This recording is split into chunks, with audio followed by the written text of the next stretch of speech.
एक और सामान्य सुबह थी, या कम से कम रोहन ने तो यही सोचा था।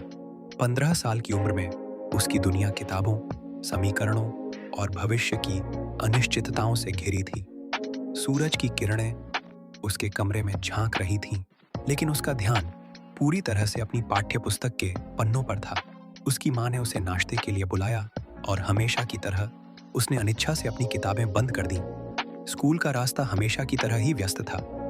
गाड़ियों का शोर, विक्रेताओं की आवाजें और साथ ही छात्रों की बातें, यह सब उसके लिए रोजमर्रा की जिंदगी का हिस्सा था। वह इन सब से बेखबर अपने ही ख्यालों में खोया हुआ चल रहा था। उसके दिमाग में भौतिकी के नियम और इतिहास की तारीखें घूम रही थीं। तभी उसकी आंखों के सामने कुछ चमका। यह सड़क के किनारे फुटपाथ पर पड़ा था। सुबह के सूरज में एक हीरे की तरह चमक रहा था। वह अनायास ही रुक गया। यह एक पेन था, लेकिन ऐसा पेन उसने अपनी जिंदगी में कभी नहीं देखा था। यह किसी राजा की कलम जैसा लग रहा था, जिसका शरीर चमकदार लकड़ी का बना था और उस पर सोने की बारीक नक्काशी की गई थी। उसके ऊपरी सिरे पर एक छोटा नीलम जैसा पत्थर जड़ा हुआ था। रोहन ने एक पल के लिए सोचा, क्या उसे इसे उठाना चाहिए? यह किसका हो सकता है? उसने चारों ओर देखा। लोग अपनी अपनी धुन में चल रहे थे। किसी को उस कीमती चीज के खो जाने का कोई एहसास नहीं था। वह धीरे से नीचे झुका और पेन को अपने हाथ में उठा लिया। पेन को छूते ही एक अजीब सी सनसनी उसके पूरे शरीर में दौड़ गई। यह सिर्फ एक लिखने का उपकरण नहीं था, इसमें कुछ और भी था, कुछ रहस्यमयी, कुछ जादुई। उसने पेन को अपनी मुट्ठी में बंद कर लिया और फिर सावधानी से उसे अपनी स्कूल शर्ट की जेब में रख लिया।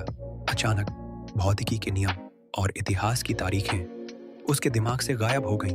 अब उसकी जगह सिर्फ एक ही सवाल था, यह पेन कहाँ से आया और इसकी कहानी क्या है? एक नई ऊर्जा और एक अनसुलझी पहेली के साथ रोहन ने स्कूल की ओर अपने कदम बढ़ा दिए। मिस्टर गुप्ता के शब्द रोहन के दिमाग में किसी हथौड़े की तरह बज रहे थे। तुम्हारा भविष्य खाली हो जाएगा। उस रात रोहन अपनी स्टडी टेबल पर बैठा था, लेकिन उसका मन पढ़ाई में नहीं था। उसके सामने दो रास्ते थे और दोनों ही एक पेन के रूप में मौजूद थे। एक तरफ लिपिक था, जो सोने की तरह चमक रहा था और उसे बिना किसी मेहनत के सफलता का वादा कर रहा था। दूसरी तरफ एक साधारण नीला बॉल पॉइंट पेन था, जो उसकी अपनी मेहनत और संघर्ष का प्रतीक था। उसे कल एक बहुत ही महत्वपूर्ण गणित का टेस्ट देना था। उसने सोचा, मैं इसे खुद करूंगा। उसने अपना साधारण पेन उठाया और मुश्किल सवालों को हल करने की कोशिश करने लगा, लेकिन उसका दिमाग खाली था। उसे वो सूत्र याद नहीं आ रहे थे जो कभी उसकी उंगलियों पर होते थे। लिपिक पर निर्भरता ने उसके अपने दिमाग को कमजोर कर दिया था।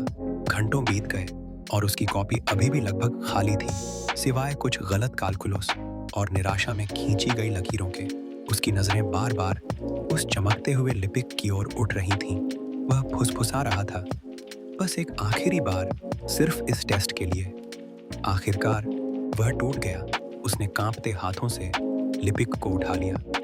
उसे पकड़ते ही उसे वही परिचित शक्ति महसूस हुई।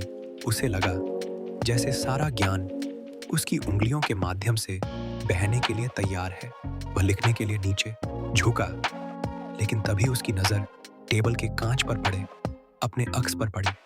उसने जो देखा उससे उसकी रूह कांप गई। उसे अपना चेहरा नहीं, बल्कि एक बूढ़े, थके हुए आदमी का चेहरा दिखाई दिया, जिसकी आंखें खाली थीं, ज्ञान और यादों से रहित। यह उसके भविष्य की एक भयानक झलक थी, एक ऐसा भविष्य जो उसने खुद अपने हाथों से खाली कर दिया था। एक चीख के साथ उसने लिपिक को अपनी पूरी ताकत से दूर फेंक दिया। पेन कमरे के दूसरे कोने में जा गिरा और उसकी चमक फीकी पड़ गई। रोहन हाँफ रहा था, उसके माथे पर पसीना था, लेकिन पहली बार उसे आजादी महसूस हुई। उसने उस कोने में पड़े पेन को नहीं देखा, उसने अपनी खाली नोटबुक को देखा। अपना साधारण नीला पेन उठाया और एक गहरी, दृढ़ सांस ली। उसने लिखा, माना कि एक्स यह सिर्फ एक शुरुआत थी, एक छोटा कदम, लेकिन यह उसका अपना था।